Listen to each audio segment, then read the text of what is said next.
Welcome to Whisperer of Madness. If you're enjoying the story, consider liking the video and subscribing. It really helps grow the channel and this community. Fourth grade meditation technique. I will only choose someone I like. Do not provoke me or else. Leyland coldly replied, sword drawn, as he immediately pulled Robin away. At the bottom of his heart, he was actually a little fearful of these two crazy women. Pure giant chem-in serpent poison. Such a powerful, intimidating gaze. His bloodline is exactly what I need. Freya muttered to herself and watching Leyland's back with a steady glint of light in her eyes. Ha ha, what a personality. I like it. Miranda was even more excited than Freya.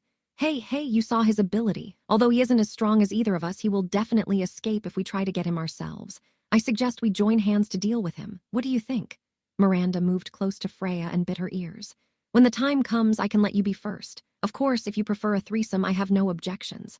Nonsense. Freya rolled her eyes and walked straight out. Phew. Leyland let out a long sigh of relief after leaving the place.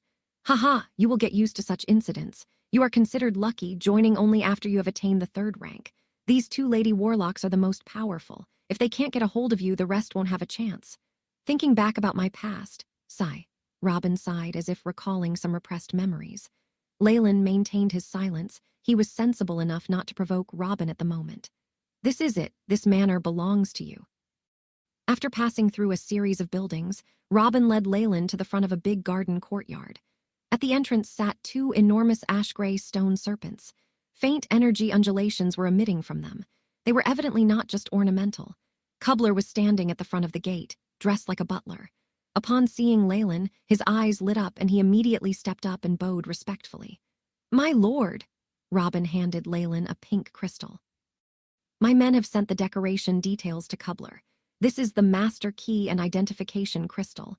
I assume you will have many matters to handle since you have just arrived. Just remember to be at the same meeting place tomorrow afternoon. Sir Gilbert will see you then. He stepped out after giving his last instructions. Show me around the manor. Also, your matter is resolved now. Leyland was deeply moved as he looked around at the surrounding structures. He would be spending a long time here if nothing happens out of the blue. As you wish, my lord, Cobbler thankfully replied. Although a simple matter like his could be resolved with a word from his lord, it was indeed rare for the master to care so much about a servant. Leyland was now not only a marquis of the Ouroboros clan, but also a student of Duke Gilbert. His future was truly bright and immeasurable. Cobbler was naturally filled with enthusiasm as he intended to be a good servant to Leyland. In this manner, other than your personal master bedroom, there's also a study room, a laboratory and an arena for negative energy. There's a bloodline purifying pool, a quiet field of sculptures. In addition, there are more than enough specially prepared facilities meant for use by magi who are 3rd rank and below. Cobbler clearly had been briefed before. During the introduction, he spoke with much familiarity. A common facility for other magi. Looks like it is an exclusive one for the vassals. Leyland nodded his head. Go ahead, pick a set for yourself. Thank you, my lord. Cobbler bowed earnestly, his face filled with joy. The perks that came with being the retainer of a marquis were definitely outstanding. In fact, they were better than what he would normally get if he'd become a baron. This manor is too big, and it is a little quiet. Look into whether we should recruit some acolytes or perhaps buy a few slaves. Leyland casually gave the order and Cobbler listened intently. In the study room, Gilbert unrolled the document in his hand and analyzed it closely. According to what Leyland has revealed, his bloodline is that of Norco Curado Esfar. Yes, sir, Robin replied respectfully. This Norco Curado Esfar is registered in our records. It belonged to a marquis of the chem-in bloodline who went missing during an exploration. Looks like it had been disseminated to the south coast, and he also left behind a descendant. The south coast, I traveled there when I was younger. It was a barren place. Gilbert sighed. To a Magus of the central continent, the south coast and twilight zone were poor backwater regions. The energy in their atmosphere was extremely lacking, and their resources were limited, which was the reason they'd left. As for the Norco Curado Esfar Warlock, he is considered my senior. For Leyland to acquire such an inheritance, and the corresponding accuracy of events in the timeline, it is clear what will come next. Yes, our men from the south coast have sent over some information. Robin nodded his head. It is a pity that he only acquired part of the inheritance and didn't lay his hands on the 4th grade of the Chemian's pupil. Gilbert sighed, knowing very well and viewing the status of Leyland from the cinema room. If he had the full inheritance of a Morning Star Magus, perhaps it might have triggered his interest. However, Leyland had obviously inherited only the external portion, hence he lost all passion. I agree with you, Robin echoed. For Magi of the South Coast and Twilight Zone, even if they were to rise in rank to a Morning Star Magus, they would still be lacking in comparison to their peers from the Central Continent. There were many advanced and sophisticated experiments that could only be implemented on the Central Continent. Moreover, a single Magus, lone research would never be on par with the accumulated research of a huge group. Since there are no problems, let's admit him. The clan has not had any new blood for a long time. Gilbert let out another sigh. Warlocks and Magi were created differently. Not only did they need innate skill with the soul, they needed to meet the required concentration of bloodline. Warlock bloodlines tend to dilute over the generations, hence the 1st and 2nd generations' bloodline were the purest and they held the most accomplishments. Those who came after would find it difficult to surpass their success. Even if bloodline mutations occurred, such cases were rare and random. The probability of success was also pathetic.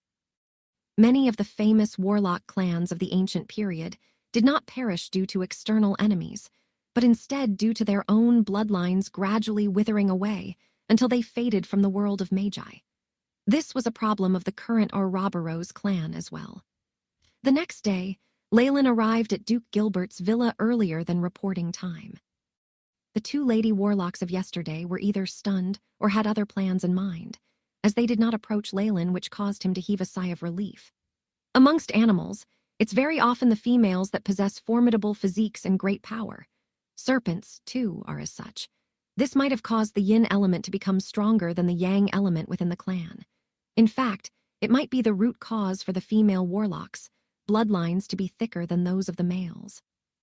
Leyland walked on with a thought circulating nonstop in his mind. According to what Robin had revealed yesterday, within the Ouroboros clan, even if the ranks were the same, a female warlock's ability was distinctly higher than a male's. This seemed to verify his conclusion. In addition, even the legendary Snake Dowager was female. Leyland shook his head, trying to get rid of such mixed thoughts as he approached the main gate of the villa. Mentor. This is Leyland, he spoke into a purple morning glory hanging by the door frame. Crack! The door of the villa automatically opened once Leyland's voice was heard. As he stepped in, he saw that the decorations were similar to the day before, resembling a commoner's grand mansion. The AI chip made a quick scan and discovered nothing out of the ordinary. However, the more normal it seemed, the more vigilant Leyland became. The decoration of a rank 3 warlock already made it beyond his ability to perceive energy. If Gilbert were to launch a spell in such a seemingly safe place, how frightening would it be? As Leyland stepped into the study room on the 2nd floor, he once again came face to face with the bald, glossy head of the rank 4 warlock, Gilbert. Mentor, Leyland bowed immediately, showing great respect and etiquette. Very good. Get up. Gilbert was reading a book that was made of bone. From time to time, green sparks and howls erupted from its surface, but they very soon vanished into thin air before they could come into contact with Gilbert. You saw the images yesterday. How do you feel about it? Gilbert closed the book and it made a crisp sound. Very strong, very terrifying, Leyland truthfully replied. That was a true rank 4 Morning Star Magus, one that qualifies to join the frightening final battle for power. He was also a true elite of the Central Continent. Gilbert sighed and continued. In reality, to differentiate between the strong and the weak organizations, you just need to look at the number of Morning Star Magi they possess. I have very high expectations from you. Gilbert then handed a crimson-red crystal ball to Leyland. This the 4th grade of Chem-In's pupil. Since you have already achieved rank 3 as a giant Chem-In serpent warlock, you are entitled to it. And since you are a student of mine, I can give it to you directly. As for the requirement of rank 3 warlocks to attain vapor phase spiritual force and things as such, you will still need to make the necessary contributions. After he received the crystal ball, the AI chip immediately recorded the 4th grade of the Chem-In's pupil meditation technique and started to deduce a comparison with the current version, optimizing many abilities. Thank you, Mentor. If I attain the status of a Morning Star Magus in the future, I will certainly protect the clan. World of Gods being imparted the 4th level of Kemian's pupil meant he had genuinely entered the core ranks of the circle. Although such meditation techniques needed a matching bloodline and was useless to an outsider, it was still considered to be very high in value. Seeing how he was admitted to the clan with sincerity, Leyland was rather shaken, and he too made an oath. With his current strength, any words that he spoke of would hold its own weight and have a tremendous effective. Gilbert looked at Leyland deeply. Very well. I hope you will engrave in your memory the words you have spoken today. From herein, I shall strive to impart to you everything I know. As for how much you can learn, it will all depend on your diligence and luck, he added. Thank you, mentor. Leyland gave a deep, respectful bow. He knew that, as a morning star Magus and an elder of the clan, Duke Gilbert was very busy every day. It was most definitely not easy to take time out every day to teach him. This also meant that Gilbert was optimistic about Leyland's future. Besides, regardless of the inconveniences, it was not going to be a long journey. Because it was as such, this opportunity was even more precious. Thereafter, Leyland would be at Gilbert's manor, receiving his teachings on foundation subjects. Although Leyland had already learnt most of it, the content from the southern coast and Twilight Zone differed from that of the central continent, and Gilbert aimed to acknowledge and reverse these discrepancies. Even though it was just basic foundational knowledge, with Gilbert's way of narration, Leyland gained even more insight from the content. In addition, Gilbert had placed his personal library in a separate, concealed room, allowing Leyland to browse the books freely. Content that he needed to memorize were those relating to history and magic, introduction to dimension theory, space communication knowledge, research on the boundary of the stars. Leyland, as usual, approached the concealed room and picked out 3 thick books that he had marked. After flipping to a specific page, he started to read. With the illumination of the unceasing flame in the concealed room, Leyland was focused and devout. These were qualities that all researchers should have. After an hour had passed, Gilbert approached Leyland. He saw the contents of the book in his hand and was all smiles. Well, I see you are interested in interdimensional travel. Yes, mentor. Leyland nodded his head and admitted it. Magi from ancient times were formidable because they had plundered an enormous amount of the world's accumulated knowledge and their consistent research to upgrade themselves. Leyland wanted to be like them. Interdimensional travel may be dangerous, but it is also very enticing. Once you succeed, the benefits of the world will be solely reaped by you. Gilbert let out a sigh and pulled out a chair. All right, today I will tell you about the research the Central Continent has conducted on interdimensional travel. The Central Continent has already begun research in this field. Leyland's heart skipped a beat. He sat upright and was all ears. Gilbert gave it some thought and decided on where to begin. First of all, you need to understand the concept of worlds and dimensions. The multiverse is wide and borderless. Even the ancient Magi at their peak, they were unable to explore to the extreme ends of it. Surrounding the Magi were the existences of multiple other great worlds as well. And so, a plane is but a small, tiny world. If the world of the Magi is the sun, for instance, a plane is a small star. However, no matter how small the plane is, their surface area will still exceed what you have imagined it to be. And among the different worlds and dimensions, all kinds of bizarre living beings exist within them. In fact, there are existences that surpass that of the Magi in history. Some were the ones who initiated the start of a brilliant civilization, while others were the amalgamation of consciousnesses and concepts. No living organisms exist there, only a terrifying mix of chaotic beings with consciousness. The ancient Magi won by means of conquering these worlds and researching their powers. They robbed the necessary resources and created their own splendid civilization. And so, the basis of interdimensional travel is a cosmic gate. One theory states that the cosmos is the highest state of the multiverse. It is also the core of all dimensions, time and space. Through the cosmos, the world of Magi could connect to any other world at will. I see. So it simply means that the so-called star realm is actually a central hub for various dimensions and the world. Leyland remarked after some thoughts. Yes, you can look at it that way. However, the mystery of the star realm can never be fully comprehended, so you need to show your utmost respect. Gilbert smiled and gave Leyland a stern warning. Yes. I understand now, mentor. Leyland nodded his head in compliance. By opening the cosmic gate, you will be exposed to countless dangers. There were magi who stumbled into unknown worlds carelessly and died to attacks from various dangerous creatures, and others who went and came back to the Magus world with unusual and terrifying curses. Of course, on the whole, magi dominated the various worlds, well, except for that world.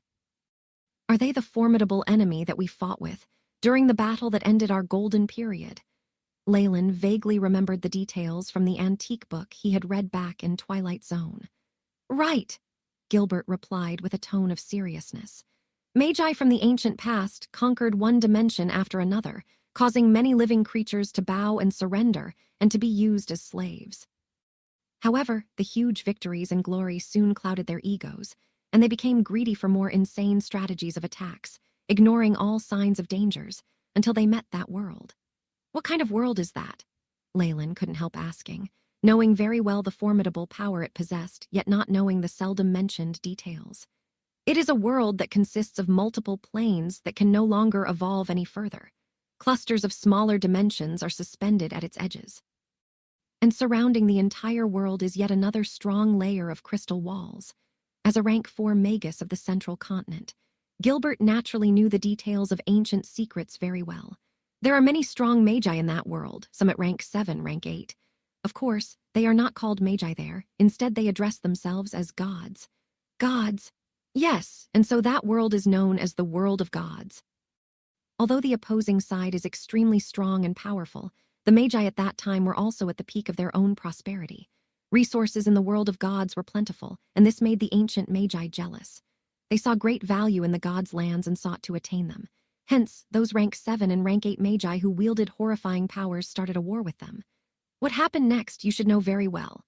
Gilbert turned to look at Leyland. Yes, I do. Neither side won. Many of the ancient magi died one after another to the point that it ended our golden period. The door to the cosmos, on the other hand, had no choice but to be sealed too. All this led the collapse of the Magus world. The way I see it, our Magus world and the opposing world of gods are each at one end of a funnel, and the cosmos is the link between us.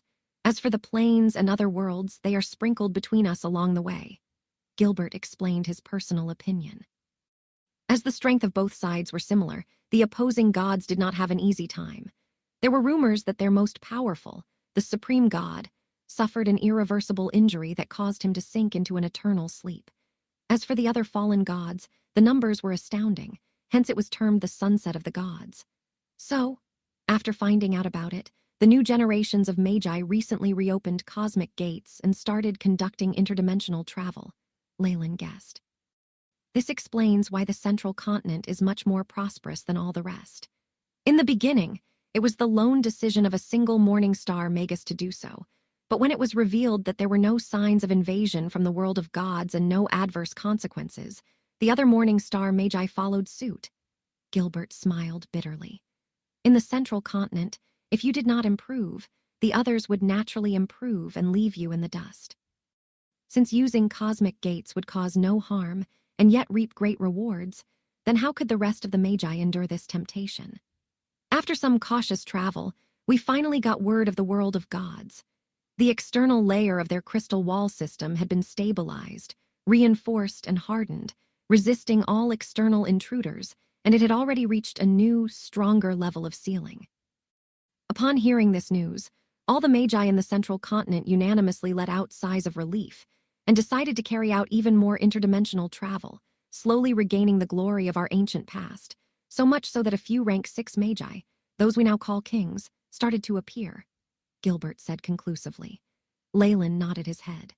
The current Leyland, with his newfound knowledge of the central continent and battle of the ancient past, finally understood the total picture. At the same time, he looked forward to experiencing interdimensional travel. The world where I used to live in, is it a part of the endless multiverse? At the bottom of his heart, Leyland was suddenly filled with indifferent expectations. The current Leyland had already combined innate spells with science and technology, embarking on his own personal journey. Even if other magi were to achieve the much-needed accumulated knowledge of science and technologies, they might not be able to match up to his rate of advancement. Moreover, the AI chip had fused with his soul when he was shuttled through space and time. This was not something any Magus could achieve, and the probability of success was simply too low. Even if other magi were to try and attempt it, their soul would likely be destroyed at the end. But, as your mentor, I would like to remind you this. You are too weak to conduct research on this currently. Gilbert pressed on the interdimensional travel research that Leyland held in his hand. Only when you have reached the status of a morning star Magus will you be able to venture out into the cosmos. The astral gate morning star Magus? Leyland looked doubtful as he glanced at his mentor. Yes, only the massive spiritual force of morning star magi can withstand the consumption as you step over. In addition, many dangers in various worlds are unable to be dealt with by regular magi. At the very least, you need to be at the morning star realm. Gilbert looked stern. With your current spiritual force, with the help of the spell formations and the astral gate, you'll at most be able to approach a few Magus worlds and receive a few sections of incomplete information, even if you drain all your spiritual force. You may not even be able to obtain all of the information. Gilbert shook his head. If you really must do this, you could aid me in my experiment regarding projection of coordinates. After that, through Gilbert's explanations, Leyland found out some fundamental information on how to use the astral gate. This experiment of crossing over to different worlds consumed a lot of energy, and there were rules when it came to transporting objects. In general, receiving information through spiritual force consumed the least energy, but the moment any substance was to be transported, the consumption would increase several times. If a Magus were to go over, the energy required was tremendous, to the point that it might even cause morning star magi to exhaust themselves. In reality, in both ancient and recent times, there were so many morning star magi who had consumed large amounts of resources and energy only to find a desolate world, ending up with nothing despite their efforts. The astral gate had always been a place where fortune and danger coexisted. The magi in the central continent seldom traveled over. They preferred to send out a few spiritual force coordinates, as well as use things like teleportation spell formations. This was similar to setting down fish bait and then waiting for the other side to accept it. Though the chances were so small that they were below 1 in 10,000, there was a real possibility of intelligent beings receiving the spiritual force tokens that were floating in spatial cracks. Next was to bewitch these beings and then gather information regarding these other planes and determine their coordinates. If this information was determined valuable enough, morning star magi would then open the true astral gate and then travel there in great numbers, seizing control of the plane. Why does it sound like we're doing the same thing as a cult, as if some satanic summoning ritual? Leyland was bewildered. It is something like that. Those devils or whatever they are come from a different plane near us. They like to gather spirits through this method. If not for them concealing themselves so well, we would have long since used the coordinates and tried to kill them. A killing intent rose in Gilbert's eyes.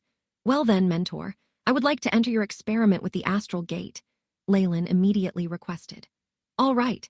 While I am experimenting, you can be my assistant, observing and studying by my side. Gilbert watched Leyland's resolute gaze and nodded. After leaving Gilbert's villa, Leyland was in a very good mood. Not only had he gathered many ancient secrets, he was now qualified to participate in the space experiments. In the future, I want to make my own astral gate, Leyland decided. At the very least, he would need to go to that purgatory world at least once. He would gain a solution for the shackles of his giant Chemian serpent bloodline there. Of course, this was the hope of the entire Ouroboros clan. Leyland's mentor, Gilbert, and the 2 other Morning Star Warlocks were crazily searching for the coordinates of the purgatory world. It was a pity that the multiple worlds and coordinates were like the numerous stars in the sky. With their method of trial and error, it was impossible to know how long it would take from them to find Purgatory World. However, Leyland had plans of his own. He would not mention them yet. Leyland. Around a corner, Leyland heard a voice and halted his footsteps, seeing a blonde, middle-aged Magus walking over. However, there was no longer the calm and dignified look he had had. Instead, he was flustered, and even the energy fluctuations around him were unstable, as if he had gained injuries. What is it? Leyland was in no mood for this sheltered warlock who had once threatened him before, would he? Don't think you can do whatever you want just because you have someone backing you, you gigolo. Woody's expression was terrible, looking as if he wanted to gobble Leyland up. Gigolo! Leyland's heart jumped, and he had a bad feeling about this. Woody, aren't you starting yet? a female voice that made Leyland's hair stand. He then saw that Warlock Freya from before, pulling at a pet that seemed to be a black sheepdog. Upon closer inspection, Leyland realized there were complicated black patterns on its face, its eyes flashing with intelligence. However, all that was inside them was now despair, frenzy, and an unspeakable dread. Morphing technique. This is Johnny. Magi naturally did not recognize people by their appearances. The familiar spiritual waves immediately allowed Leyland to tell the true identity of this sheepdog.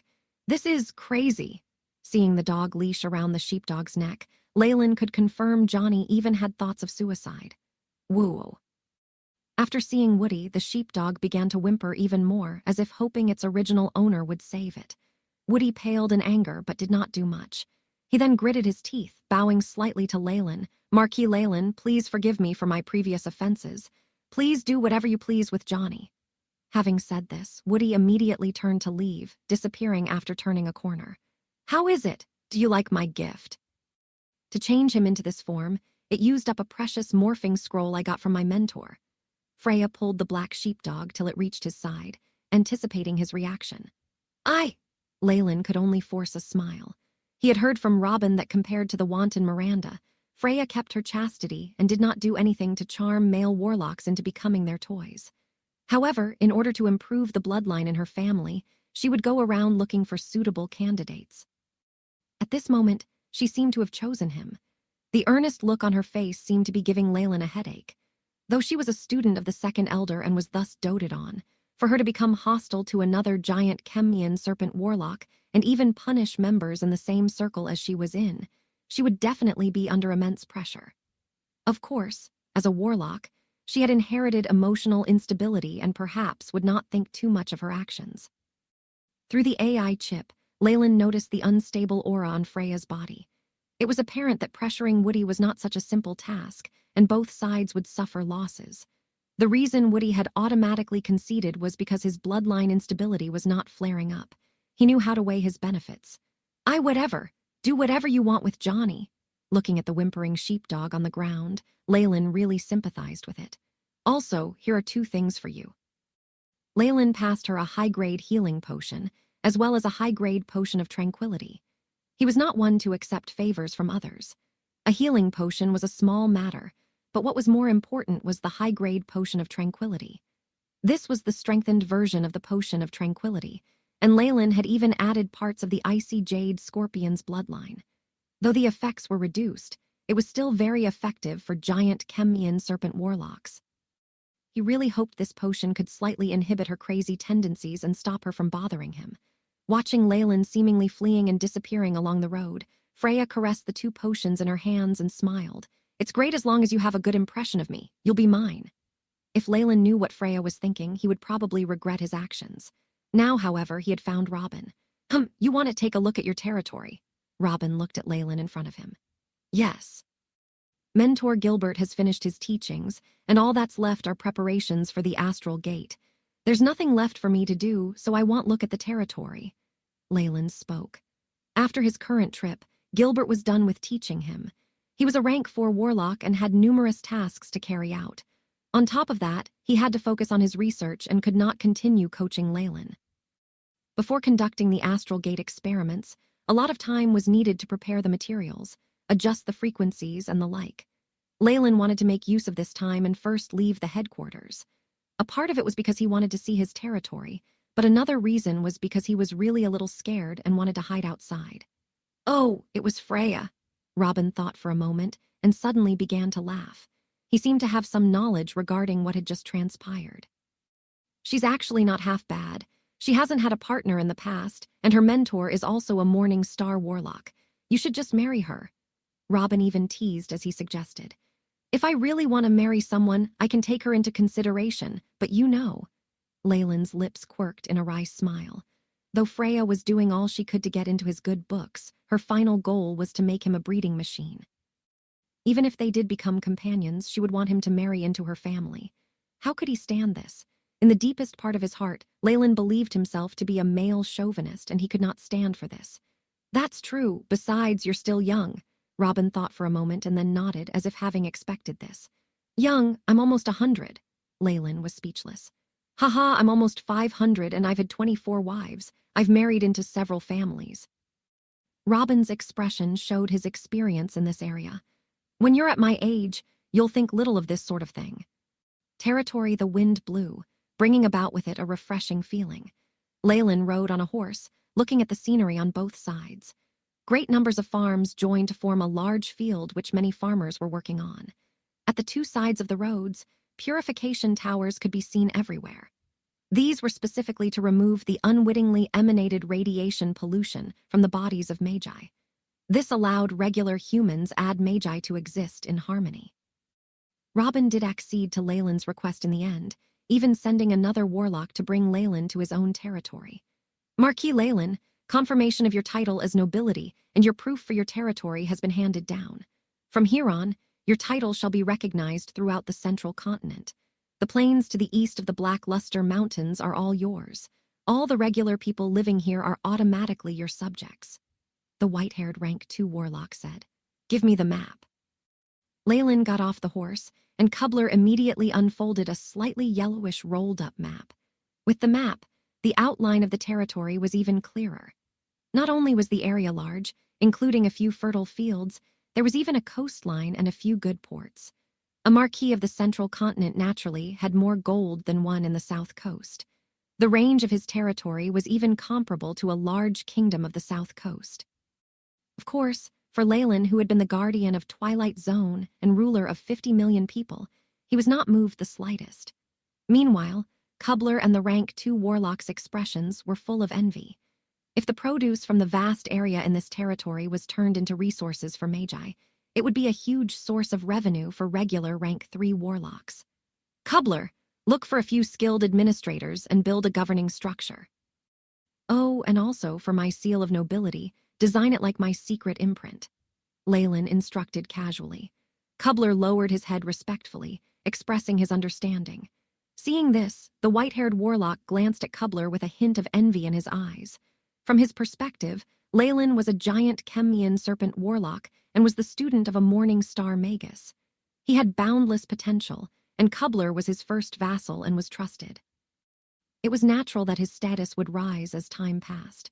At Robin's side, even if he tried to climb through the ranks for his whole life, he could only enter the elite circle. With this comparison on both sides, he was even more envious and jealous. Master, as a marquis, you will need a castle to be the core of your power, Kubler warned timely. Buy a few slaves and with food and money as their pay, recruit a few people to help with construction. It should be done here. Leyland pointed at a place on the map. This was a field close to the coastline, one that was within walking distance of a port. Understood, kind master, Kubler praised. In reality, after the Ouroboros clan had conferred all this to Leyland, he had now gained authority over the life and death of all beings in his land. He was even allowed to make his own army and kingdom. In the central continent, commoners could be forced to bring their own food when conscripted, being forced into labor. They themselves would have to take care of logistics after wars. Leave alone food, Leyland was even giving out a pay. This made him benevolent beyond compare. Name the castle Onyx Castle. Gather a few scholars and architects. After the design is done, bring it to me. Leyland was not in the least concerned about these small matters, giving Kubler free rein. What he really paid attention to was at the bottom. Beside Onyx Castle, I am planning to create a Magus Tower. Magus Tower. The two beside him immediately gasped. This would be insanely expensive. Yes, and it should be made with the highest of standards. In Leyland's eyes, Onyx Castle was a place where regular people would place their focus. This Magus Tower would be his true residence. Why not construct it at the headquarters? Not only will you be supported with resources, it can even help guard the clan, Kubler proposed. No, Leyland shook his head. Though constructing it at the headquarters would net him technological support as well as resources, he would have to incorporate it into the joint defense system. Leyland had far too many secrets. How could he stand to reveal them to anyone else? In addition, a Magus Tower was a prerequisite to experiments on cosmic gates. Hence, Leyland made up his mind and decided to construct it alone in his territory. In that case, the blueprint and expenses. Just the thought of it made Kubler feel faint. I'll complete the design myself. As for the expenses, don't worry about it. Leyland smiled slightly. He had milked the entirety of Twilight Zone for all it's worth. Though it was far from the wealth that the central continent had, when all of it was concentrated on one person, it was still rather terrifying. His magic crystals had filled an entire spatial ring, and he also had all types of precious materials. This was enough to cover the cost of constructing a Magus tower, and this would be no ordinary tower, but one constructed based on the highest standards. How could a regular Magus tower contain Leyland's ambitions? In addition, high-grade Magus towers would be able to boost a Magus' own strength, and were a place where many experiments would be conducted. Hence, many high-ranked magi would plan to make their own Magus towers. However, there were few who could afford to make one themselves without feeling the burden it would put on them. Others would need to live and accumulate resources for hundreds of years before they could even dream of regular Magus towers. As for top-grade towers, they could only dream about those. I'll need many male slaves and stonemasons for the construction of the castle and tower. Do you have any means of getting them? Leyland glanced at the old warlock. Of course. The old man bowed. Actually, there are a few specific channels my master has access to. They provide half-beasts, gnomes, dwarves, and adult slaves. Then I'll leave that to you. I'll need at least 10,000 people. The method of payment shall be with magic crystals. The moment Leyland's words were heard, a hint of elation could be seen in the old warlock's eyes. The central continent used gold and silver as their currency. Magic crystals were higher-grade currency that would have a higher exchange rate in the black market. By doing this, he would definitely be able to make some profits secretly. Of course, Leyland no longer cared about such trivial profits. If this could motivate the old man into working even harder, then so be it. No matter what they had once been called, Leyland had decided to rename these lands the Onyx Castle Plains. This land was now the heart of his developing territory. Under observation by overseers touting whips and clubs, groups of adult slaves transported large pieces of granite across the lands. The granite had been divided into equal sizes from a nearby stone quarry and was then transported here, being piled up to form a large castle. Leyland's Onyx Castle had 2 layers of city walls as defense. The outer layer was slightly lower than the inner wall, and there were many sentry towers, watchtowers, and the like. Outside the Onyx Castle, there was also a channel forming a very wide moat. The building was mostly constructed by piling up granite. Near the end, he would invite magi proficient at manipulating earth elemental energy particles to reinforce the structure and fill the parts between the granite, forming a large body. After that, he would get a few renowned sculpting masters to do more work. After the construction was done, it would definitely not lose out to the grandeur of common nobility.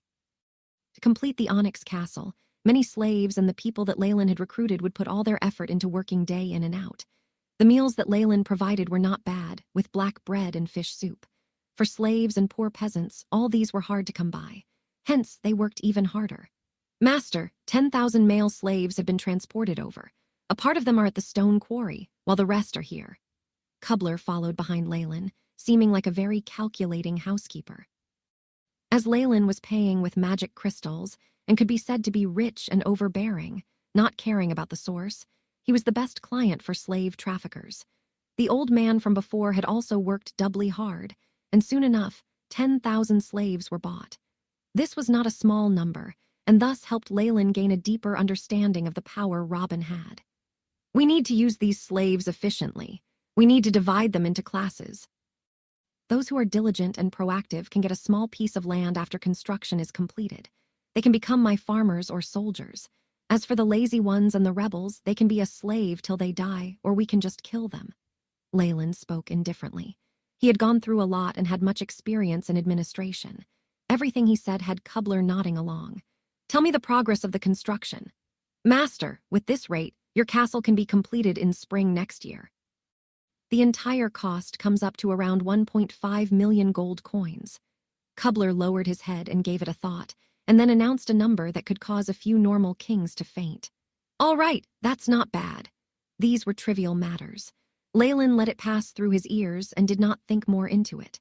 The construction of the Onyx Castle was not the most important thing. What was more terrifying was the blueprint in his hands. Kubler was fearful and apprehensive as he looked at the blueprint in Leyland's hands.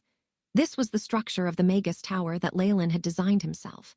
The entire Magus Tower would be constructed with blurrit metal, which was a stable alloy created by Magi. There would be a total of 3 layers underground, with laboratories, summoning and binding rooms, and a huge negative energy reactive pool at the bottommost layer. On the ground, the first floor would be the living room. The second would be the master bedroom and library. The third would be the Magus garden and ecological laboratory. The fourth would be the storage room, and the highest would have a positive energy reactive pool that would be the counterpart to the underground negative energy reactive pool. Almost all energy particles had positive and negative properties. This sort of energy pool would seize countless energy particles and be a costly structure that could gather energy. Internal affairs in Twilight Zone, Siegfried had been extremely proud of just the Earth elemental energy particle pool that he had saved up for over hundreds of years.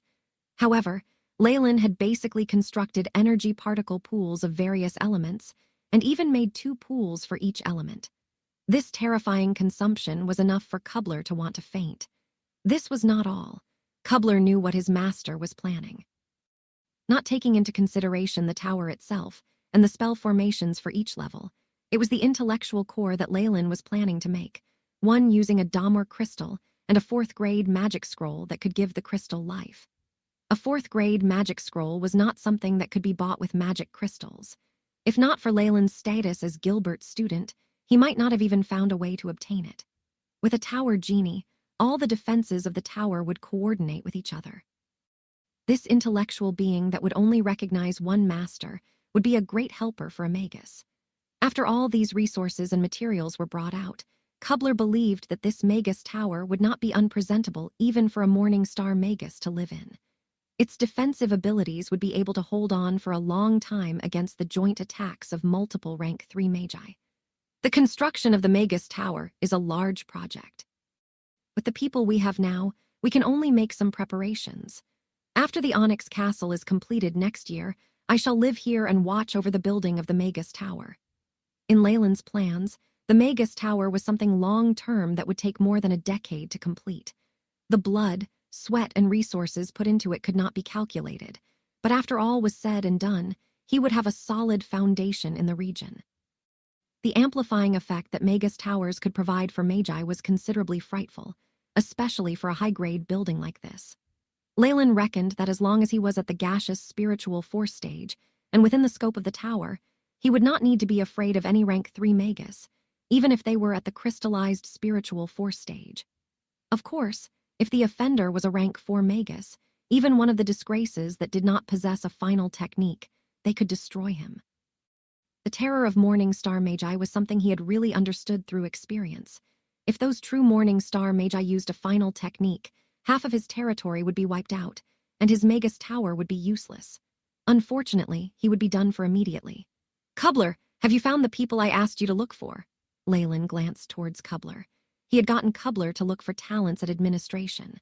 Also, he needed many more vassals that would help him build up his power. In addition, when construction of the Magus Tower began, he could let them come and take over and thus save him some strength. As long as he personally took the last step of giving the tower genie life, he would be able to have complete control of the tower and there would be no other issues. "Master, my apologies." Upon hearing Leyland's words, Kubler's heart sank and he quickly knelt. "What's wrong? There are many talents and even a few came in answer to the recruitment. I have taken them all in. As for vassals, all my friends have the Manchester snake bloodline and may not be able to meet your needs." Kubler looked ashamed. His clan of friends were obviously of the same rank as him. If he were to bring them to Leyland, it was just seeking death. He would obviously not do so. Higher-ranked warlocks would naturally want to serve Leyland, but he lacked the connections and could not get into contact with them. That's true." Leyland stroked his chin, having guessed the reason. He considered looking for Robin, where he would surely be able to recruit a few warlocks. He could not even consider giant Chemian serpent warlocks. However, among the rank 2 and even rank 3 warlocks, there were surely some who would think this was a dream come true, even going as far as hugging onto his leg, crying and yelling in hopes of getting the position. "Let's look at the talents you recruited who can take care of our internal affairs." "Understood, Master." Seeing that Leyland did not punish him, Kubler relaxed and brought Leyland to another makeshift camp. Here, a few regular humans whose auras were so very weak waited in trepidation to meet with Leyland. Leyland even felt that if he did not intentionally moderate himself, just the radiation from his body would kill all these people, and it would not be a peaceful death. Of course, out of all these regular humans, there were one or two acolytes. However, in Leyland's eyes, they were just slightly larger ants and were not much different. "Greetings to the Marquis of Onyx Castle," a few of them called, and then bowed respectfully to Leyland. He scanned them and realized most of them were elderly, with one of them being a resolute-looking middle-aged man. "Announce your name and capabilities." Cobbler saw Leyland's expression and shouted, "I am Saltcliffe, proficient in internal affairs." This was an old man. "My name is Royce, and I'm adept at training troops. I was once the commander in a dukedom." This was the middle-aged man. "My name is Alessandor, and I'm proficient at internal affairs and law." This old man was brimming with the waves of an acolyte, and Leyland shot him a second glance. "Alessandor, have you taken the blueberry essence before?" Leyland's nose wrinkled, and he suddenly asked. This blueberry essence was a special secretion of plants, and had the effect of lengthening the lives of acolytes who were below official magi. However, their strength would be fixed, and they would never be able to improve. "Yes, my lord. I am now only 150, and I have 100 or so more years to work under you." Alessandor was truly a magician who knew the way they thought. What Leyland needed was long-term support. Regular old geezers would be so old they could not move in 10 or so years. What use were they? "Very good. You and Royce from just now have been recruited." As for the old people who were experienced but on the verge of death, they could only take their leave regretfully. After they left, Royce and Alessandor bowed once more. "Master." This was the etiquette used when vassals greeted their masters. "From here on, you are all my subordinates. Royce is in charge of security and the army, while Alessandor will take care of internal affairs. As long as you work hard, I will bestow upon you titles and your own land, and also take in your descendants to work for me." As nobility, Leyland naturally knew what they wanted, and want to use it to motivate them to work diligently. As expected, after hearing his promise, Royce and Alessandor both knelt in gratitude, kissing the ground under Leyland's feet. "I shall offer my loyalty and respect, even if the world were to end." You can go. Cobbler will give you more details." Leyland waved his arms. He was in no mood to deal with this, and could only pass on his authority to someone else to make decisions. If this was in the Middle Ages in the previous world, doing something like this would mean certain death. He would be made a figurehead by his subordinates, or even killed, but it was different here. Leyland himself held absolute power and did not have to worry about what his subordinates thought. Under the deterrence of Magi, those two would not dare to have any strange thoughts or plans. "It's about time I return. Not only do I need to gain experience from Mentor Gilbert, it's best to obtain a spell formation to vaporize my spiritual force." Leyland looked at his stats. Leyland Farlier. Rank 3 Warlock bloodline, giant Chem-In serpent.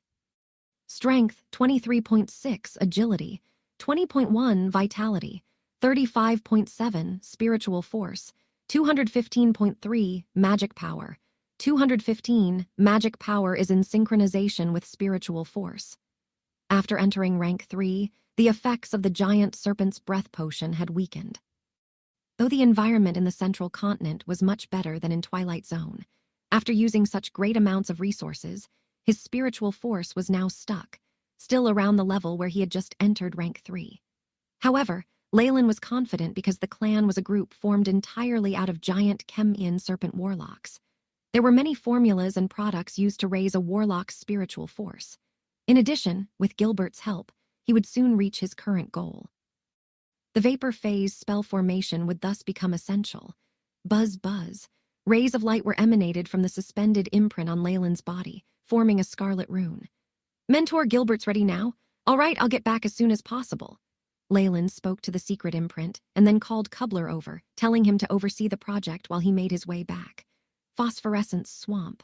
The black swamp held within an aura of death, occasionally generating green flames.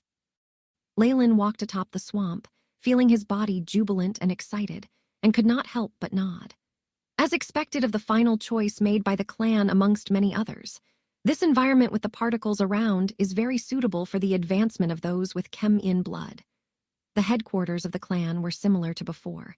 Many warlocks resided, lived, and researched in this small Magus city. Leyland went straight to find Robin and found out that Miranda and Freya had received a mission recently and had left. Knowing they were no longer in headquarters, he could not help but sigh in relief. Ha ha! Seeing Leyland like this, Robin as a senior could not hold back his laughter. After the teasing, the two dove into work. The astral gate experiment is very dangerous.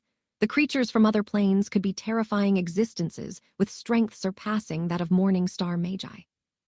In the White Terror incident 214 years ago, the great pioneer, Morning Star Magus made contact with another world recklessly and met with a fearsome consciousness formed from terror.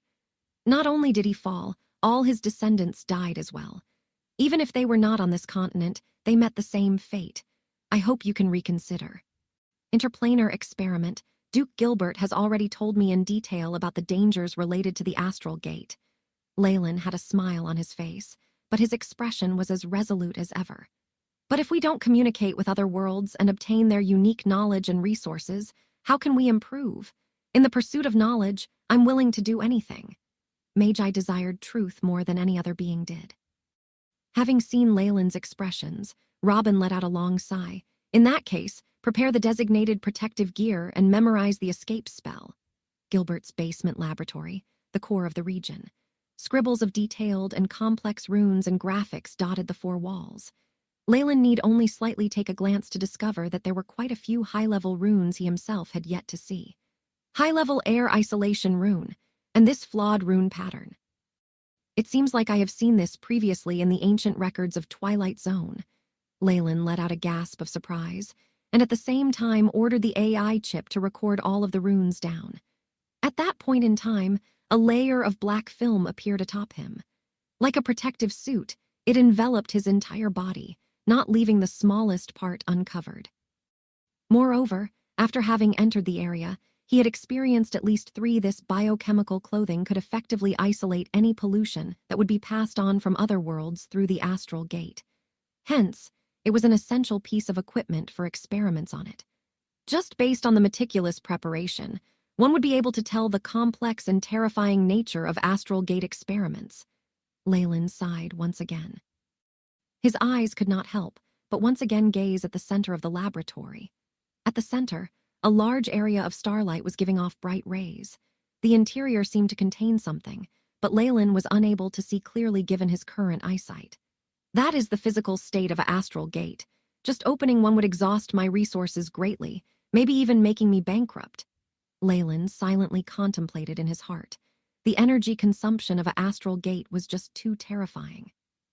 After giving it some thought, he realized that even he, with his vast funds, could not endure such a thing. It was no wonder that some Morning Star Magi would become bankrupt after studying astral gates. Quick, prepare the experiment. Robin had a layer of protective film around his body as well, and was going about his preparations at a table in the corner. In reality, they were still some distance away from the real gate to the star realm. Duke Gilbert was at the center of it all, where a circle of magic runes was radiating a golden glow. The students, including an old man whose spiritual force had reached the crystal phase, could only wait outside this circle, unable to advance further. The running time of an astral gate is very precious.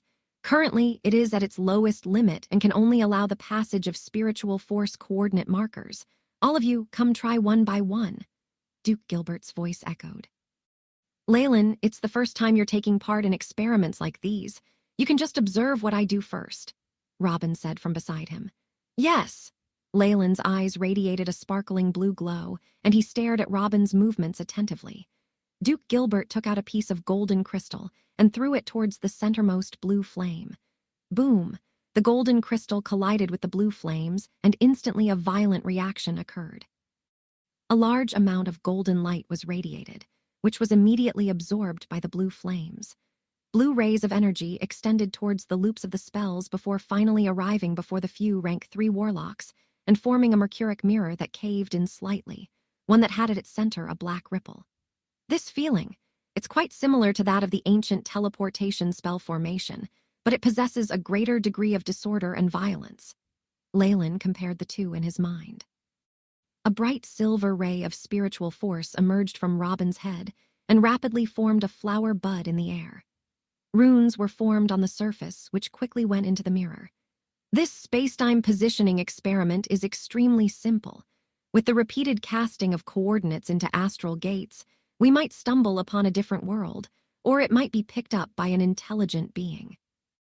Generally speaking, the probability is extremely low, and there may not even be a single case of success within 10,000 tries. Then isn't this just trying our luck? Leyland rolled his eyes in his heart and was somewhat speechless.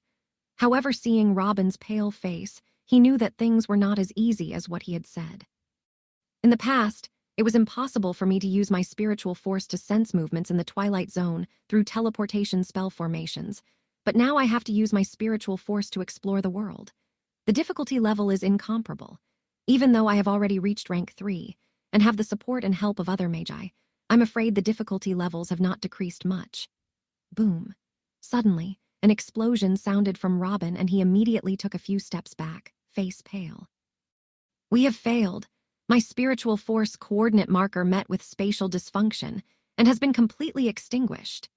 What they were doing now was sending the coordinate marker made from spiritual force to the astral plane between the various worlds to float in between, and they could only hope for good luck for the spiritual force to land in another world. But the gaps between the worlds were fraught with dangers.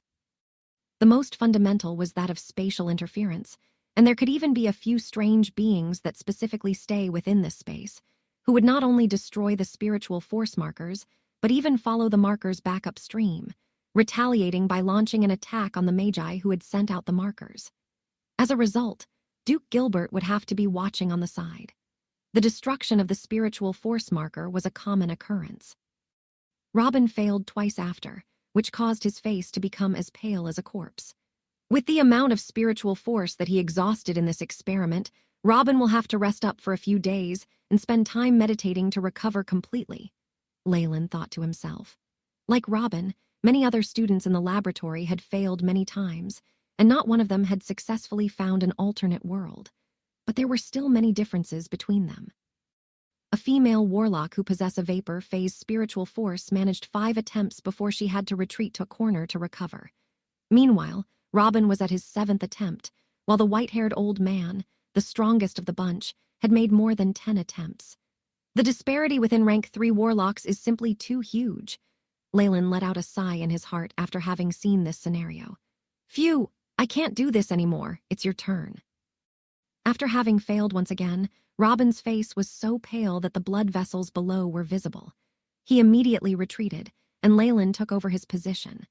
You must have understood what was happening from your observations before this, right? It's very easy, just simple usage of your spiritual force. Robin retreated to the side and swallowed a purple capsule which made him look better instantly. All right, let me do it. Leyland eagerly walked forward, and large amounts of bright silver spiritual force were condensed into silvery white seed-shaped substance. Constructing a coordinate marker from spiritual force only required a simple usage of spiritual force, and any ordinary rank 1 Magus could do this easily. Under Leyland's control, the silvery white seed slowly floated beyond him and touched the indentation in the mirror. Bloop. As if falling through a layer of water, the silvery white seed instantly penetrated the mirror. However, instantly, Leyland's face registered a change.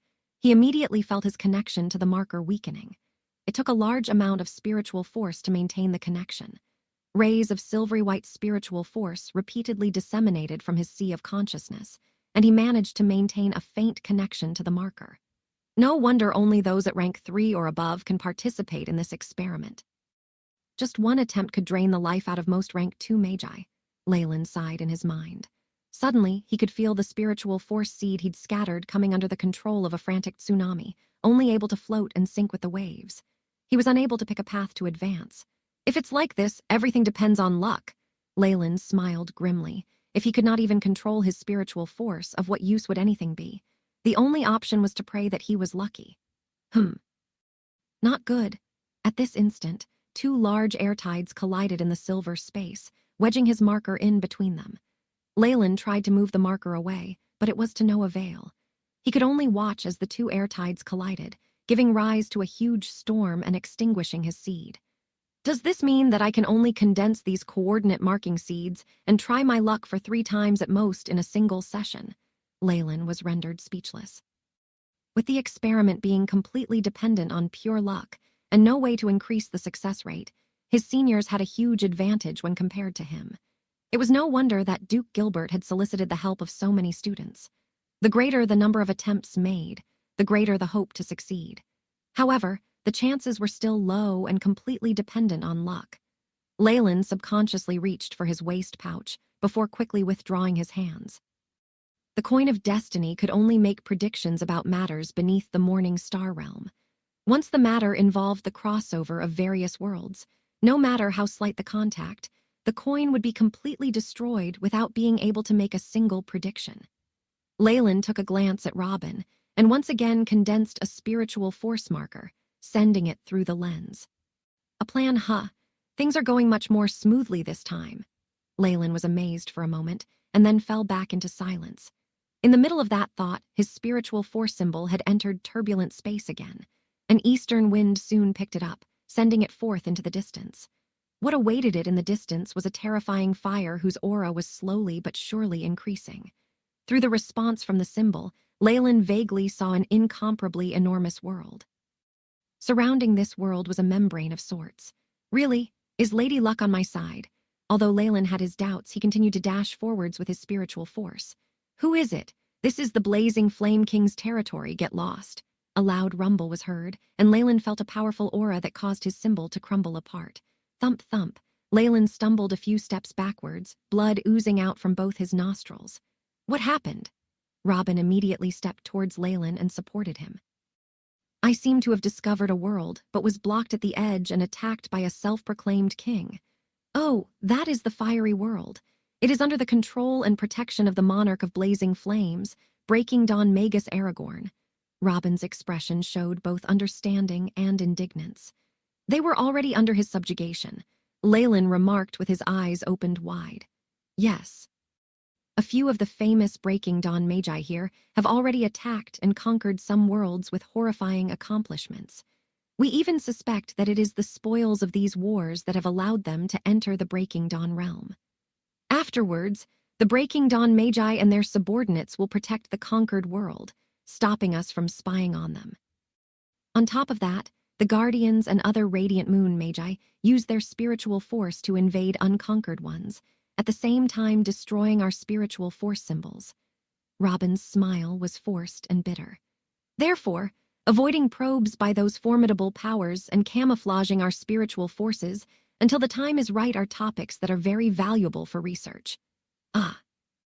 At this moment, the rank 3 old man looked as if he had provoked something, stumbled backwards and looking upwards, shouted, "Be careful, it is heading this way." Jai jai. An unpleasant sound transmitted out from the mirror in front of him. A huge tentacle stretched out from within the mirror. It appeared to be some species of octopus, but without suction pads on the pure black tentacles, it looked extremely illusionary. Intimidating gaze, toxic bile. Despite facing possible death, the rank 3 Warlock showed no fear. He extended his domain, and under his manipulation, toxic bile manifested itself and became a trident, piercing through half the body of the black octopus-like creature. Pang! The mirror shattered into pieces as the octopus succeeded in squeezing its way through. Its skin was filled with eyeballs all over, making it a horrifying and gross sight. Fush, fush. The highly toxic black poison fork had pierced straight into the body of the octopus, yet no injuries were inflicted. Innate skill of virtual transformation. This is most common attribute among the living creatures in space. Leyland momentarily remembered what he had recorded.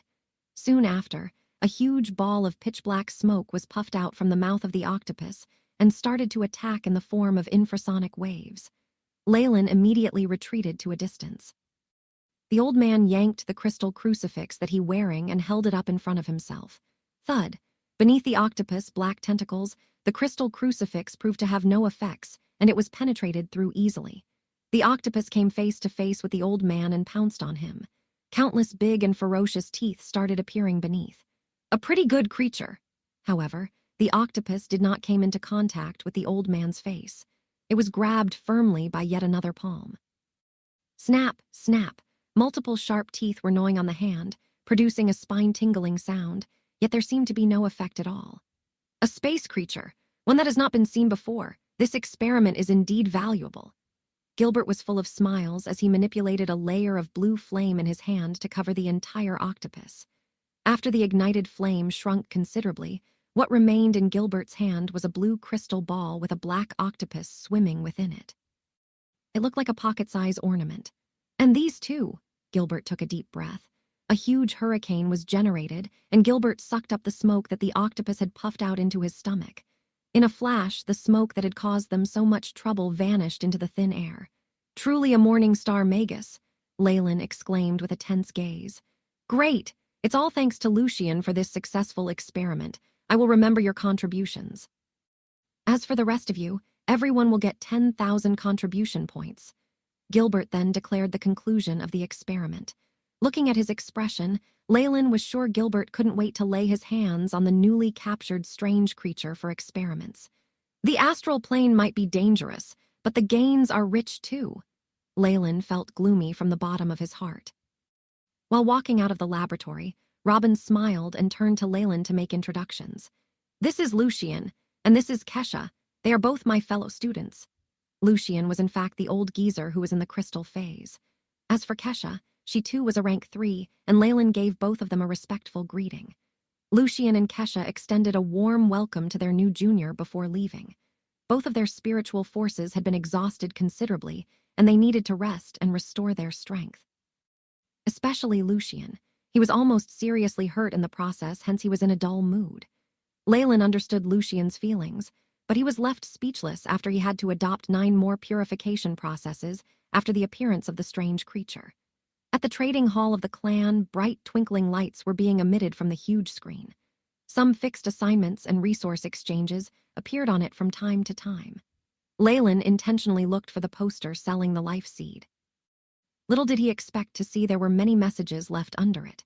That it was a popular item for sale left Leyland speechless. He only looked at the messages for a short while before turning elsewhere. After numerous promotions to a higher position, the processing capabilities of his brain had strengthened immensely.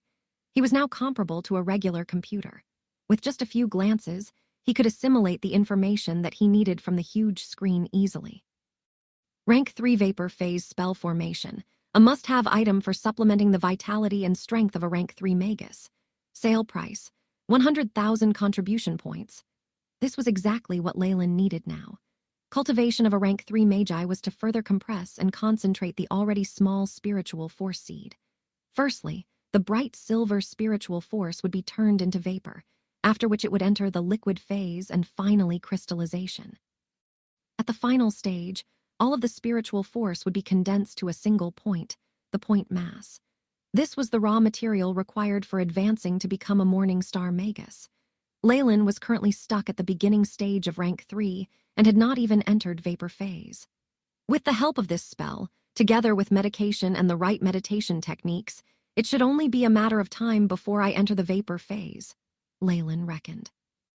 There was a door for every stage within the 3rd rank, and once a Magus reached the Hydro Phase, they would be allowed to experience entry into the Astral Gate independently with the assistance of the Magi Tower.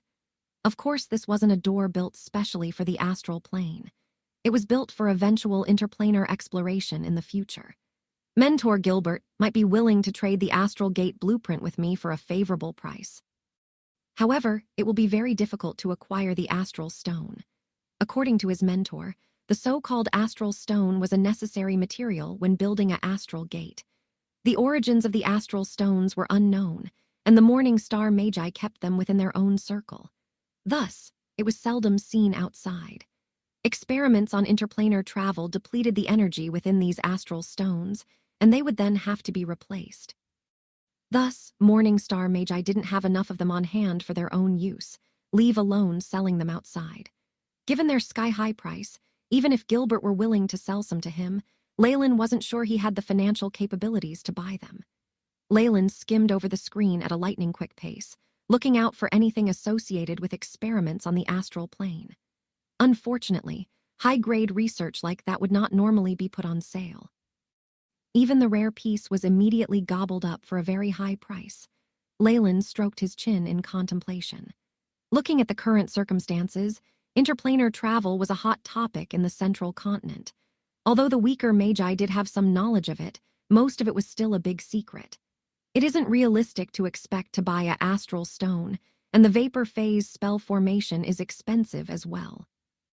It's a better idea to slowly accumulate contribution points as I grow my spiritual force. Leyland thought about the 10,000 contribution point reward that Gilbert had handed out today, and exclaimed that such extravagance was indeed worthy of a Morning Star Magus. A few more visits to his experiments, and Leyland would be able to afford the vapor phase spell formation. It was a pity that most magi believed in the principle of equal exchange. Leyland's income today was a payment for the help he rendered, and there was a bonus due to there being gains from this experiment. Gilbert was not one to just randomly reward his students some points. I need to accumulate contribution points and get a hold of some spiritual force potions that work for rank 3 warlocks. Leyland set these 2 short-term goals. It would be the wisest, most compatible and safest way through potions. Leyland looked at the screen. There were many highly paid requests for potion masters to concoct various potions. There were also contracts available for long-term patronage. Precipitating 3 years potions, grandmasters were rare in the South Coast, and at that time, Leyland was only a rank 1 magus. Thus, he needed to avoid doing things that would leak his secret and lead to trouble. But the central continent posed no such problems. Even the Ouroboros clan alone housed a few reputable grandmasters, not to mention the entire continent. Furthermore, Leyland had already become a rank 3 warlock, and his strength now was leagues ahead of what it was before. With Gilbert as his backup, he had no cause for fear. Thus, it wasn't much of a problem to reveal a bit of his prowess in the field. It was still important to keep it a secret on the whole. Leyland's potioneering ability was honed over many years by personal tests and AI chip simulations. In addition to the chip's assistance during the act itself, he'd reached a level of skill that bordered that of the most respected potions grandmasters, a mysterious and unfathomable realm. But it was unnecessary to show his complete prowess. On top of that, through potioneering, he could get hold of a majority of the recipes from the central continent for free. Moreover, most were exclusive and would contribute greatly to Leyland's database. Leyland hoped from the bottom of his heart that, after acquiring all the information the central continent had with regards to potioneering, he would have a breakthrough in his skill. 3 years later. Leyland was in his manor in the Ouroboros clan headquarters. Because of the many people and slaves in the region, the manor was not as empty as it once was. Once it had started functioning properly, clean-cut slaves and coquettish maids were walking about everywhere. There were even some acolytes mixed into this sea of people. Leyland had gathered all the gifted people in his territory and brought them here. He normally left his warlock vassals to guide them, and only came out to teach himself when he was in a good mood. This arrangement of Leyland wasn't well received by the acolytes, but they stayed on for the opportunity to work under him. Some of the acolytes and magi even specially moved to his territory. Inside the specialized living area, Leyland was conversing with Robin. "Honestly speaking, Leyland, your potioneering ability has greatly surprised me." Robin was playing with the test tube in his hand. The purple liquid inside rippled and reflected a myriad of colors. Leyland had granted himself both wealth and fame through the selling of potions and potioneering for his clan members over the last 3 years. The number of high-ranking magi and magi of affiliated clans seeking for Leyland's potioneering had been on a steady increase. And Leyland wouldn't reject their offers most of the time, though his success rate was a little lower than the potion grandmasters of the Ouroboros clan. Leyland's fee was much lower when compared to theirs. Besides, many potions grandmasters had already filled their schedules with requests and were unable to take on any more requests. Precisely because of this, Leyland was able to come across the recipes for a large number of rare potions, which added to his chip's database as well as his own skill.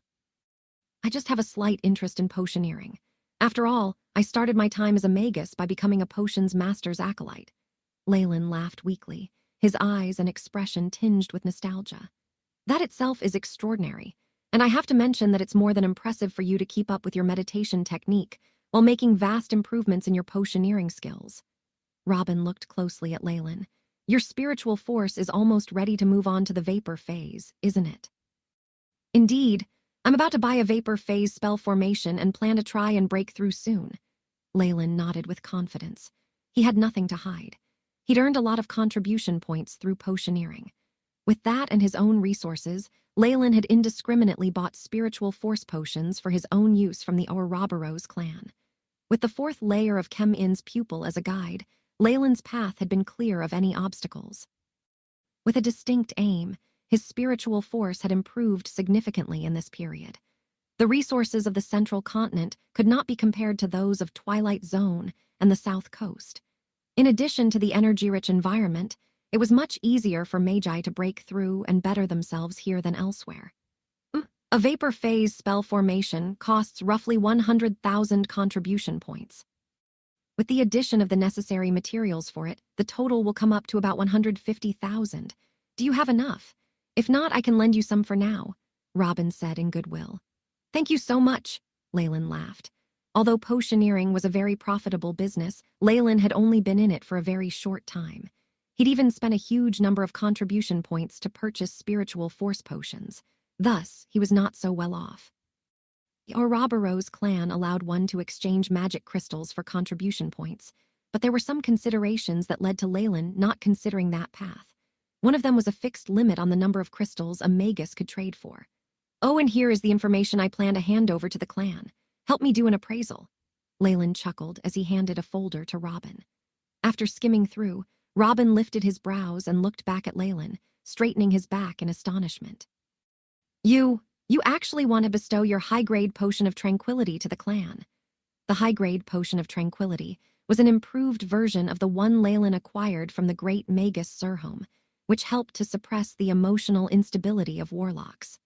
Of course, what he offered the guild was the rudimentary version that was not based primarily on the icy scorpion's breath.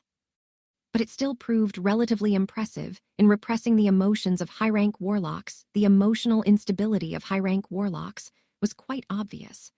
Although there were some methods and potions to control them circulated inside the Ouroboros clan, the Magi could never have enough.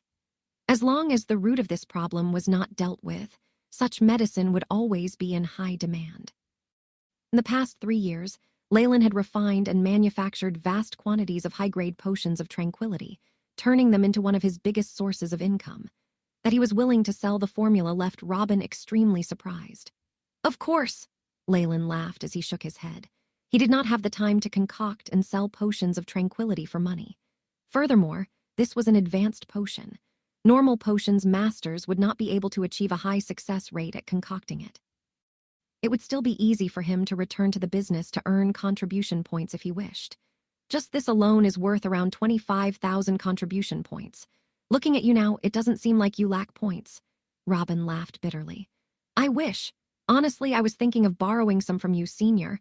I still have a shortage of them. Even as he said this, Leyland slyly lifted the corners of his mouth, making Robin feel a little closer to him. At times, the bond between two people can be improved through the act of mutual support. Oh, you won't be able to support your Magus Tower's construction much longer, will you? Robin's expression changed into one of understanding, and Leyland just chuckled bitterly. The construction of Leyland's tower was more or less done over the part 3 years, and now it was mostly down to the detailing and decoration of each floor. And Leyland's expectations were exceptionally high. The materials selected were practically the most premium ones, and the resources exhausted were comparable to a chain of mountains. To be honest, Leyland's wealth was enough to sustain the following add-ons to his tower, but he didn't want to be completely transparent. So the facade of a poverty-stricken individual was absolutely necessary. Ah, Leyland, I told you so. Why did you not set your standards lower back then during the planning process, or build it here at the headquarters directly? It wouldn't have resulted in this situation then, Robin consoled. No, Leyland shook his head with a resolute tone. The Magus Tower is a reflection of the rank of its Magus. When I build one, it must be the best of the best. Moreover, I have to think about the future. The tower being in my territory will act as a deterrent to the surrounding forces.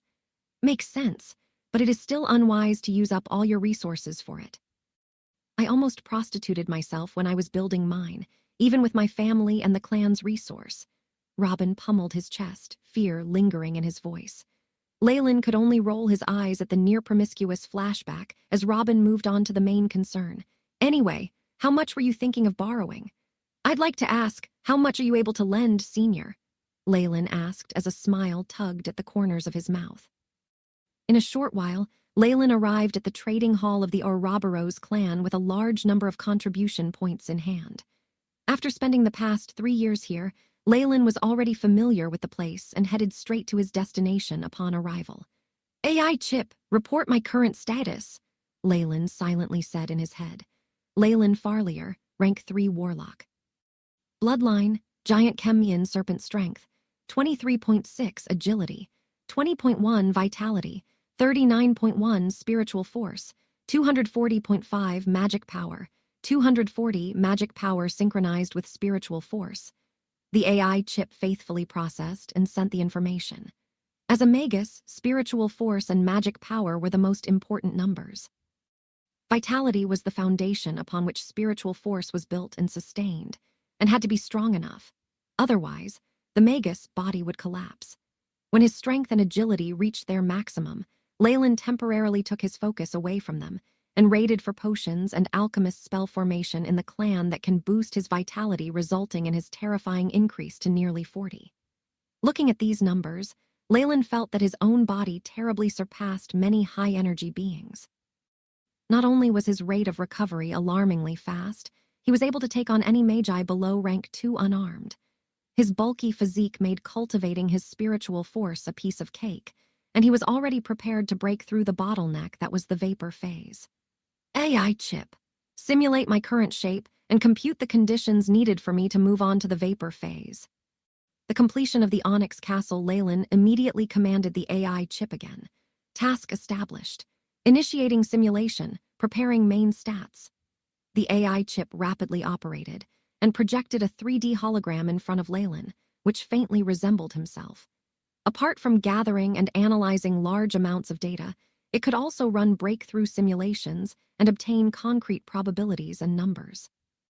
This was what made Leyland different from other magi, who could only make deductions based on rough estimates of probabilities and slipshod experiments, or even through luck. And this was one of the reasons for Leyland's successful breakthroughs every time. Beep. Simulation completed. Conditions for breakthrough: sufficient spiritual force, the bloodline essence of the corrosive lizard, 3 portions of purple leaf snake scaled fruit, and a complete vapor phase spell formation. Success rate, 86.9%. The AI chip presented this to Leyland. "A close to 90% chance of success is enough." Leyland clenched his fist tightly. As they did not have the precise calculations of the AI chip, other magi could only gather some materials that would help in the breakthrough. One would already thank the heavens if they had more than a 50% chance of success, let alone such an accurate forecast. Leyland felt that after the AI chip had fused with his soul, it had improved with his own progress, and its strengths had been amplified largely. Its predictive ability now greatly surpassed even the best AI chips of his previous world. In other words, his current AI chip, even if placed in his previous world, would be too sophisticated to be copied. The purple leaf snake scaled fruit and the bloodline essence of the corrosive lizard are the most commonly used supplementary materials when warlocks attempt to make their breakthroughs, and can be found in the trading hall. Even though they are pricey, I can still afford it. Having saved up money as a potions grandmaster for 3 years, and with the huge loan from Robin, Leyland could be said to have ample funds. After this, I'll have to return to my territory to make the breakthrough, as well as to take charge of the construction of the Magus Tower, Leyland thought to himself. A Magus Tower was being constructed next to Onyx Castle. This tower could be said to be his actual foothold in the central continent, and even as he was potioneering for the majority of the past 3 years, he had not once loosened his watch on the construction of the Magus Tower. Furthermore, the basic structure was already complete. The remaining portions, such as the installation of the elemental pools, adjustment of the spell formations, and the like would have to be done by himself. The other warlocks could only assist. After all, Leyland would not give anyone access to the secrets of the core of his tower. The ability of a rank 3 vapor phase allows the activation of rank 4 spell scrolls. Then, we can even purchase a scroll of life from Mentor that can be used to construct the entire intellectual core of the Magus Tower. Hopefully Mentor's price won't be too hefty, Leyland thought casually, while looking for the data from the screens to carry out his transactions. Even though he seemed preoccupied, under the tremendous assistance of the AI chip. All the resources chosen were top-notch, and even the vapor phase spell formation was successfully obtained. However, during the transaction, he had also obtained some news that made him frown. Miranda and Freya returned after completing their task, but they were seriously injured. "Why is that so?" Leyland asked. These two were rank 3 hydro-phase warlocks. With the addition of their bloodline, their strengths were a few levels higher. That they would be seriously wounded had piqued his curiosity. "Sorry, this is a secret. Even I am unable to get any news." The peddler who had transacted with Leyland was a skinny Magus with a huge grin on his face. He did not dare offend Leyland. After all, Leyland was a big customer, and he had previously earned a huge sum from a previous transaction involving potions of tranquility. The Magus came closer and lowered his voice. However, reports say that a mysterious person attacked them when they were exploring some ruins. This left the second elder furious, and he swore to find the culprit. "So it's like that," Leyland nodded, and quickly completed the transaction. He had to return to his territory as soon as possible to make the breakthrough.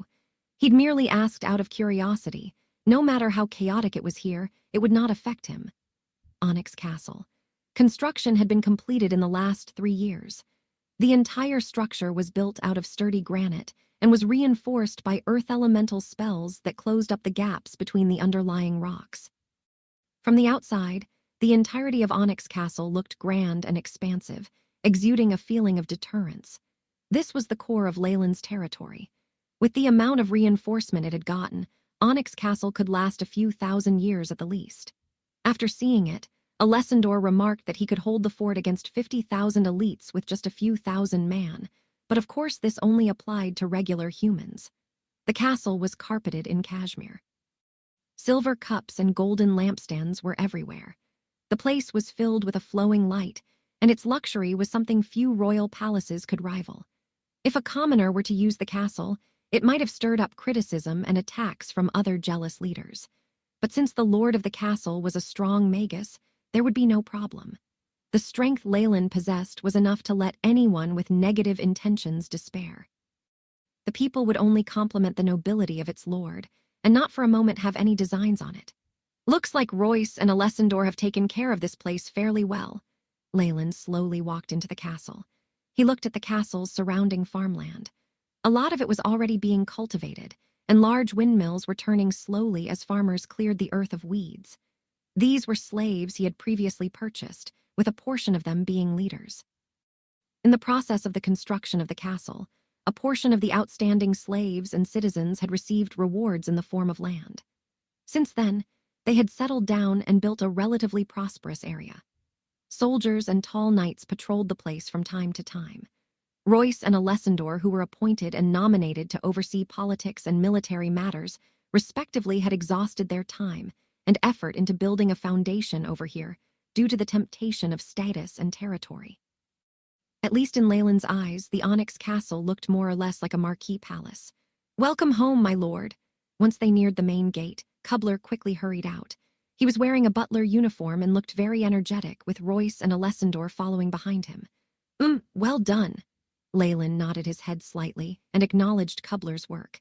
He was not one to leave the power in the hands of only 2 people, and hence he'd left Kubler here as well. Even though he could be sure that Royce and Alessandor would not dare to betray him, corruption was inevitable. However, with Kubler around, Royce and Alessandor would not dare to cross the line. "Master, the latest survey has been completed. Within your territory, there are a total of 13,572 soldiers. The total population is..." Before Kubler could finish his sentence, Leyland waved his hand and interrupted him. "Write a report about that stuff and hand it over to me later. For now, follow me. I want to look at the progress on the Magus Tower." Leyland had invested in the Magus Tower more than 10,000 times what he had invested into Onyx Castle. He would naturally devote minimal attention to it, instead electing to let the AI chip scan progress reports every now and then. "As you wish, master." Kubler followed Leyland in his rightful position. Meanwhile, Royce and Alessandor exchanged glances and could only smile grimly. A small distance from Onyx Castle, atop a mountain, was a huge piece of construction land with various workers running about. Because they were building a Magus Tower, they could no longer use ordinary human slaves. Ordinary humans were useless when it came to certain special construction materials, not to mention the possible contamination caused by long-term contact with such materials. Even with a purification tower, ordinary human slaves would perish within a short period of time. Hurry, quicken your pace, or else there won't be any alloy rods for dinner tonight. A youthful warlock with an iron whip in his hands was shouting in a strange language. Warlock acolytes, and even some formal warlocks, were doubling up as foremen and architects in the construction site, rushing a few strange slaves to speed up their work. These slaves were large in stature, with hard skin the color of stone. These slaves were from the Stone Tribe. Leyland had previously deciphered a book written in the Turan language from the pocket dimension of the ancient spirit slaying sect. In it, there was content left behind by the craftsmen of the Stone Tribe. The Stone Tribe was a type of human race. Because of their naturally large stature, in addition to their stony exteriors that were as powerful as defensive spells, they could be said to have tough bodies. They were the species ancient magi favored to be construction slaves. Much of the construction in the ancient spirit slaying sect was done by them. The members of the Stone Tribe spoke in the Turan language, mentioned by the young warlock, which was a difficult one to learn. Still, for magi, it was no big deal. The Stone Tribe existed in Twilight Zone and the South Coast, but Leyland had not expected them to be present here as well, let alone being sold as high-class slaves. For the construction of the tower, Leyland could only grit his teeth and buy a large batch of these slaves. It cost him no small amount. Leyland's arrival naturally attracted the attention of some magi. Not long after, an extremely good-looking and youthful Magus came before Leyland and bowed respectfully. "Master." What was shocking was that his voice sounded extremely aged, which was not consistent with his appearance. "Rise, Parker. What's the progress on the construction of the tower?" Attempt at vaporization in his 3 years in the Ouroboros clan. It was not as if Leyland had done nothing but brew potions. Through the support of Robin and a few other seniors, he'd gathered a few henchmen and organizations under him. In the Ouroboros clan, it was a fixed tradition for lower-ranked bloodline warlocks to support higher-ranked bloodline experts. Leyland was a pure-blooded giant Chemian serpent warlock, and even had a Morning Star mentor. He could be said to have boundless potential, and it was obvious that some warlocks would want to side with him. Of course, as he was still not as strong yet and had not done anything to gain himself a reputation, no powerful people would side him. This Parker in front of him was Leyland's biggest gain. Parker had been introduced to him by Robin. He was a black Horal snake warlock, and his limit was rank 3. Giant Chemian serpent warlocks would obviously not become someone else's subordinate and become a vassal. Besides, Parker had only just entered rank 3 and had not even reached the vapor phase. Due to his age and the injuries and poison accumulated in his body due to his adventurous lifestyle, he had lost all hopes of advancing. He had joined Leyland's side to make preparations for his family. Despite all that, Parker was a rank 3 warlock and was Leyland's strongest vassal. Thus, Leyland naturally treated him well and even took in his grandson as a disciple to strengthen their bond. The main structure of the Magus Tower has been completed. It's exactly the same as is in your blueprint, but the energy circuit and spell formations need to be done by yourself, my lord. I wouldn't dare make that decision myself. Parker had experienced much in his life and knew what could be done and what could not. Just these few sentences pleased Leyland a lot. Leyland couldn't help but turn towards the construction site. A tall black spire had already taken shape, possessing a vast power within, as if making its presence known to the whole world. Parker continued with his report. "Also, we have already stocked up on many of the materials to create the elemental reactive pool and garden. There's also something regarding the Fiend's family." "The Fiend's family?" Leyland's brows furrowed. That was Freya's family. It was said that there were signs of their bloodline declining, and it had been a long time since any descendant had awakened their giant Chemian serpent bloodline. For this reason, Freya was now going around looking for pure-blooded giant Chemian serpent warlocks, and had thus considered Leyland. "What do they want?" Leyland asked, suddenly alert. Of course, he was even stronger than before and was not afraid of her. However, this was still troublesome. "The Fiend's family sent people to contact us, hoping to sell a large amount of materials for the construction of the Magus Tower at a low price. I've seen them, and they are all top-grade materials and of great quality. They have even expressed their intentions in helping construct the tower, my lord." In times of need, they also offered to send over manpower. Parker made sure to note Leyland's reaction as he made the report. Rumors were already circulating about the previous incident, and he himself wondered whether his master had chosen her. Leyland twitched upon hearing the news. He glared at Parker, which resulted in him lowering his head deferentially. "We can purchase everything at full price. We don't need their discount.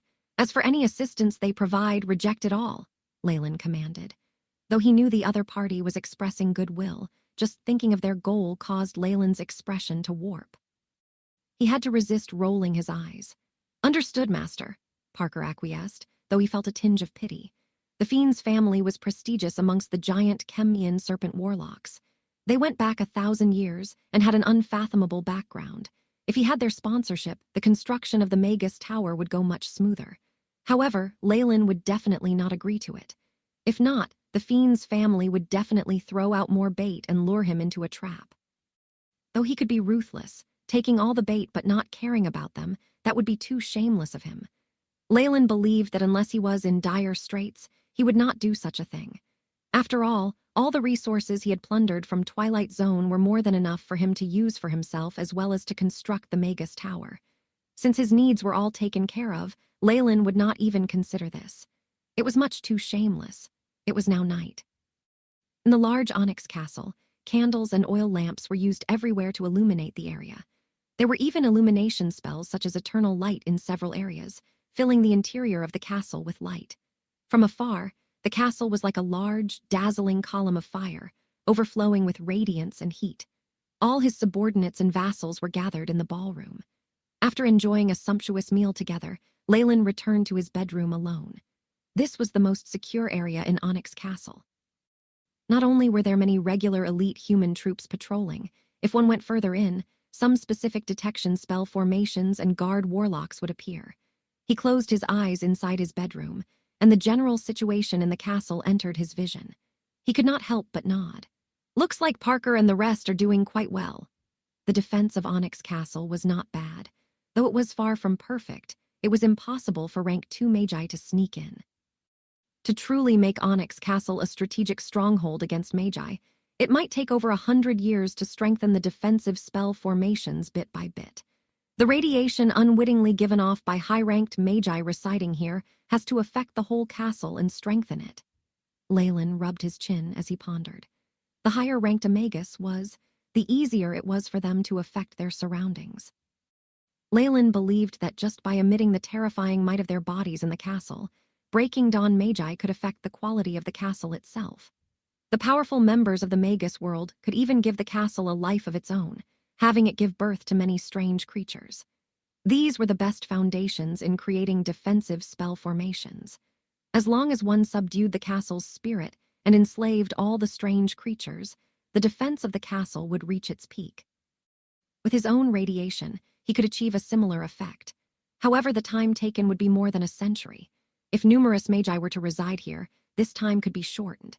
Hence, the older a Magus castle, the more profound the strength of the defense. There would also be many strange occurrences that even the Magus family occupying the castle would not be able to explain.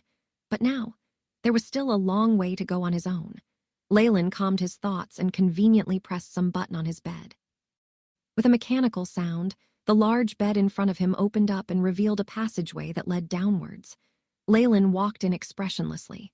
After he entered, the machine closed itself and no trace of it could be seen from the outside. The path was long, and by the time Leyland had walked to the end, he had reached deep underground. It was at least several thousand meters below the surface. At the end of this path, there was a standard underground laboratory. The surrounding stone walls were full of runes that prevented energy from dissipating and isolated all auras. Though this is still very crude, it's good enough. Leyland waved his hand as he entered the laboratory, and a defensive screen of light closed off the pathway. This screen was still flickering with a glaring light, and it was obvious that it concealed an extremely powerful defensive spell formation. This was a temporary laboratory Leyland had constructed. Before the Magus Tower was done, some secret experiments could be done here. Leyland patted the spatial pouch on his waist, and silver rays lit up. 3 items appeared on the ground. One was a giant green crystal that contained a spell formation. Within the transparent crystal were a few runes that were constantly shifting like a fog. Another was an irregular black vessel in the shape of a shell. It held within it green blood that emitted a nauseating smell. The last was a set 3 purple fruits that looked like apples, although they had a fine layer of snake-like scales on top.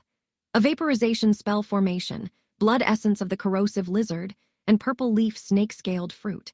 Leyland extended his slender fingers, looking through these items once more. The AI chip cooperated with a scan, and then relayed the news that there was no mistake. "Let's begin," Leyland muttered, sitting cross-legged at the heart of the vaporization spell formation. With a flick of his hand, 2 pieces of pure magic crystal essence entered the groove in the spell formation.